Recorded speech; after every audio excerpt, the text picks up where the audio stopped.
제가 가끔가다 종종 요즘 들어 특히 깨어있으라 이런 말씀 많이 했잖아요.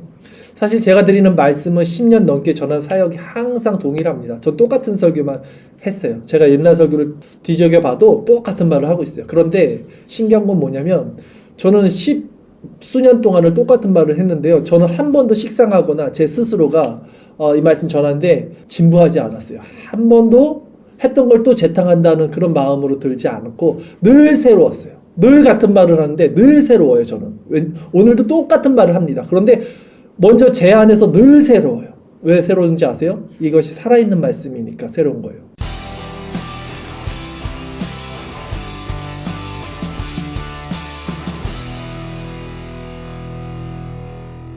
자, 깨어있다는 거에 대해서도 말씀을 드릴 거예요. 굉장히 영적이고 깊은 말씀이고요. 우리가 신앙생활 하는데 굉장히 유익한 말씀이에요. 제가 지난 10수년 동안 했던 모든 말씀을 하면서 점점 저도 잘하잖아요. 점점 이것이 정교해지고 단순해지고 심플해지고 명확해진단 말이에요. 말씀이. 그런 차원에서 제가 지난 10수년 동안 전했던 말씀에 최종 어떤 그 집결할 수 있는 말씀인 거예요. 예.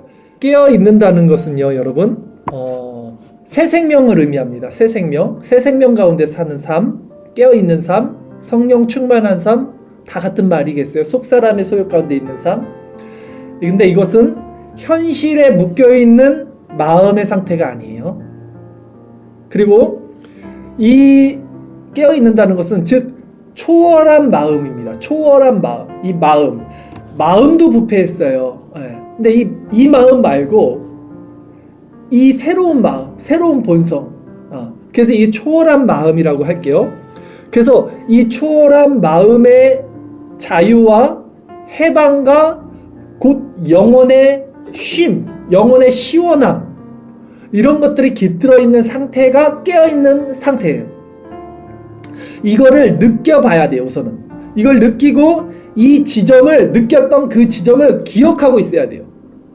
이걸 여러분들이 훈련을 해야 돼요.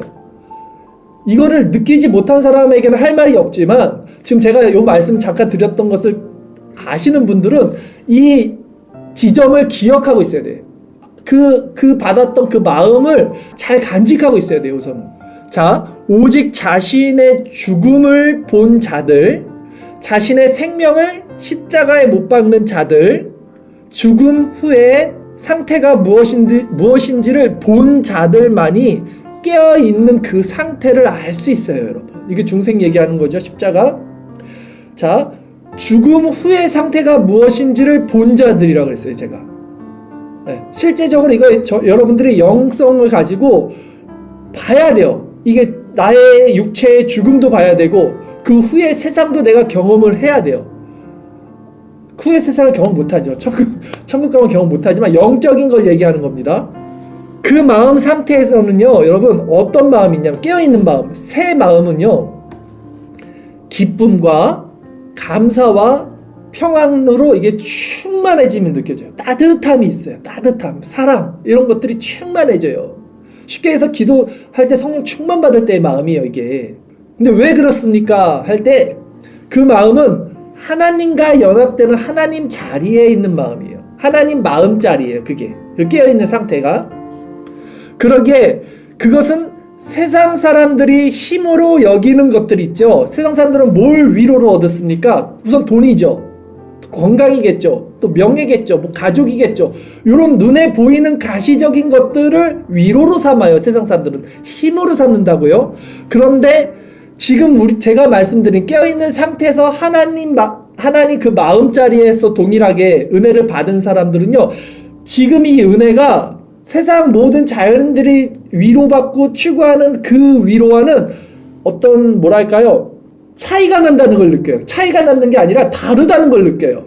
이게 차원이 다르다는 걸. 차원이 이 세상 것보다 이 위로가 더 커, 이게 아니라, 이런 개념조차도 아니라 차원이 달라서 비교 대상이 안 된다는 거예요. 예. 비교할 수 있는, 비교라는 것은 뭔가 비슷한 것끼리 크고 작다는 걸 비교하는 건데, 이 하나님 마음자리, 이 새 마음, 이 깨어있는 상태에서 받는 평안은요, 비교할 수 있는 게 없어서 차원이 다르다는 표현이 정확한 것 같아요.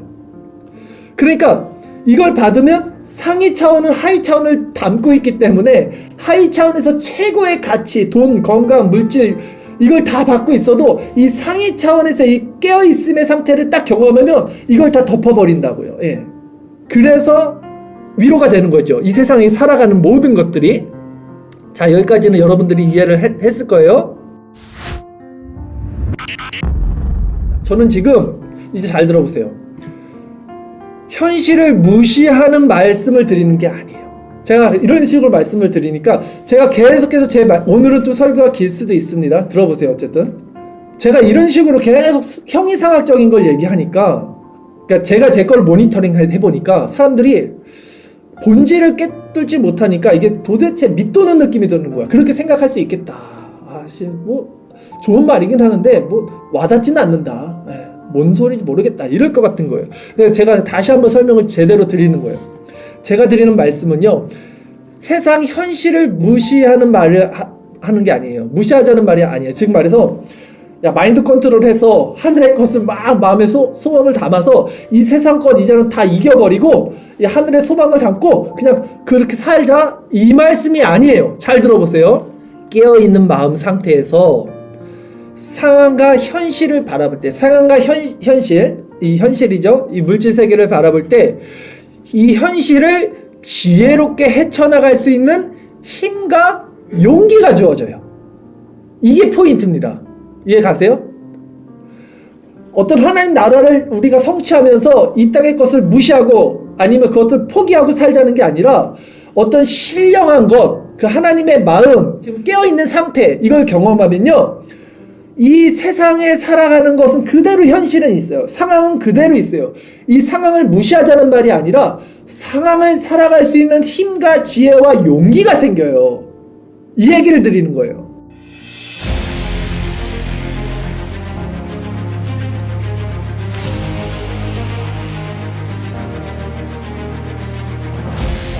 깨어있지 못하면 어떻게 되냐면, 사람들 깨어있지 못하면 현실과 상황에 부합하는 생각과 방법이 그 사람을 묶게 됩니다. 깨어있지 못한 사람들은요, 보여지는 현실, 상황, 처지, 여기에 부합하는, 여기에 맞는 사고방식을 하게 돼 있어요. 그래서 그 사고방식을 하면서 나를 그 세상에 묶어요, 스스로가. 그리고 내 마음이 제한이 됩니다. 현실에 제한이 돼요, 마음이. 거듭나지 못한 모든 자연인들은 이 원리 안에서 살아요. 세상 사람들은요. 그러니까 보이는 것을 추구하는 거예요. 그러나 그것은 물질과 시간, 환경과 상황의 노예로 살아가는 거예요, 여러분. 노예예요, 그거는. 깨어있는 마음이 기본값이 되어야 된다는 말씀을 드린 거예요, 제가. 이 마음의 기본값으로 깔고 이 지점에서 현실을 살아가는 거예요, 현실을. 그러면 전혀 다른 눈이 떠진다는 거예요. 현실이 바뀌지 않아도 전혀 다른 용기와 소망과 긍정적인 마음이 떠진다는 거예요. 이 깨어있는 마음이 디폴트, 기본값이 되어서 이 마음 상태에서 현실을 이렇게 직시할 때 현실을 초월할 수 있는 용기와 힘이 주어집니다. 이 힘으로 살아가면요, 세상이 이제 그들을 감당하지 못하게 돼요. 자꾸 이제 제 얘기를 형이상학적으로 들으면 안 돼요. 현실적으로 들으셔야 돼요. 실제적으로 여러분 삶에 이거를 적용하실 수 있어요. 지금 그렇게까지 제가 축약을 시킨 거예요. 잘 들어보세요.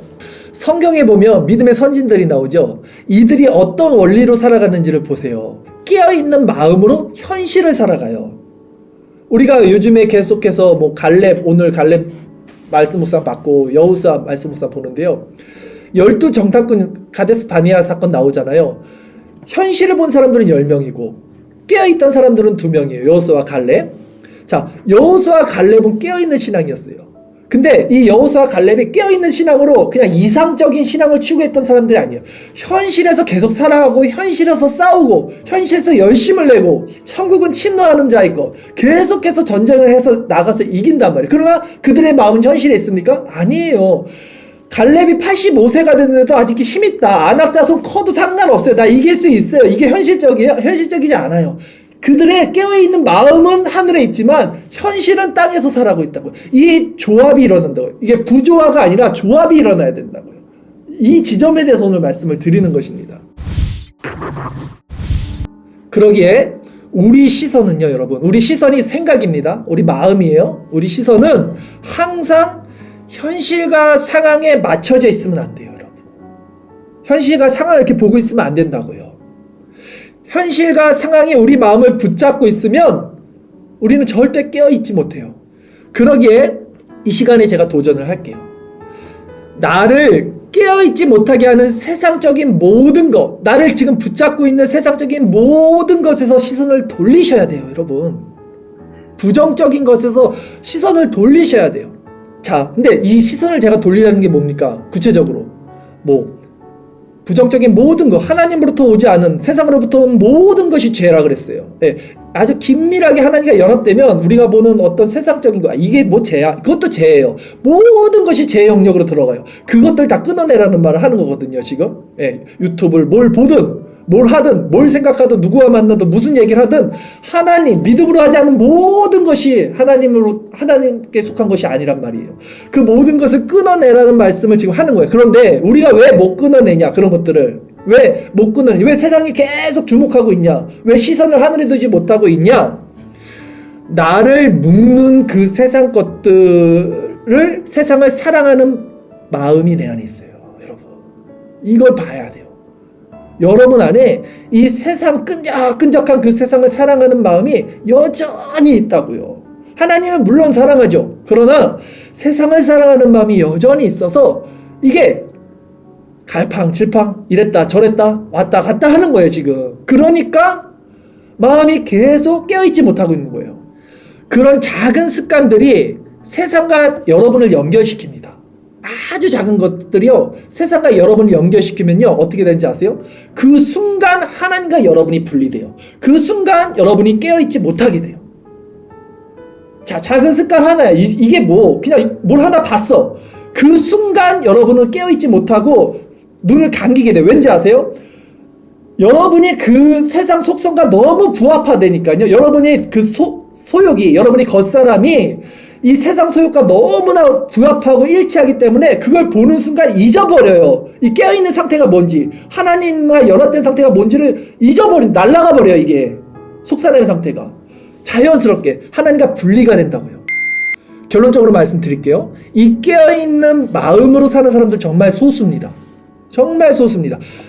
첫 번째, 거듭나고 중생받고 회심한 자들만이 깨어있는 상태가 뭔지를 알아요. 두 번째, 중생하고 회심한 자들도 깨어있는 것을 훈련하는 거 쉽지 않아요. 왜냐면 이건 성화예요. 네, 성화로 계속 자라나는 거기 때문에 결코 쉽지 않아요. 그래서 정말 소수입니다. 그러나 이 자들만이, 지금 제가 말씀드린 이 자들만이 참 생명 안에서 사는 자들, 참 생명, 자유, 해방, 기쁨, 평안, 살아있는 거. 여러분 살아있다고 느끼세요? 진짜 영원히 살아있는 거. 이 상태를 근데 누리는 게 뭔지 아세요? 이게 구원이에요. 이게 하나님 나라예요. 이걸 한 번도 맛보지 못하고 지금 이 말이 뭔 말이야 모르거나 아니면 이 상태를 알지만 지금 누리지 못하는 모든 사람들은 구원받지 못해요. 구원의 상태 아닙니다. 하나님 나라가 지금 이루어져야 돼요. 이게 알아야 돼요. 이걸 체험하고 이걸 침노해서 내가 누려야 돼요. 늘 기쁨과 평안, 감사와 은혜 가운데 사는 자들, 우리는 이 상태를 추구해야 되고, 이게 디폴트, 이게 기본값이 돼야지만 이 깨어있는 상태에서 현실을 담대하게 사는 거예요. 용기 있게, 기쁘게, 생명으로 그렇게 사라지는 원리예요. 다시 한번 말하지만 깨어있으면 상황과 처지가 우리를 잠식하지 못합니다. 깨어있지 못하면 상황과 처지가 여러분들을 잠식할 것입니다. 여러분들에게 마지막으로 솔루션을 드리겠습니다. 행동 방칙을 알려드릴게요. 깨어있기 위해서 해야 할 일 뭔지 아십니까? 첫 번째, 기도하셔야 돼요. 기도밖에 없어요. 기도가 뭡니까? 하나님과 연합되는 자리예요. 뭘 구하는 기도 말고 그분만으로 만족하는, 그분과 이렇게 연합하는 그 상태, 그게 깨어있는 거예요, 사실. 그 상태를 오랫동안 지속하셔야 돼요. 계속해서 공급받아야 돼요. 그래서 그 지점이 뭔지를 기억하고 있어야 돼요.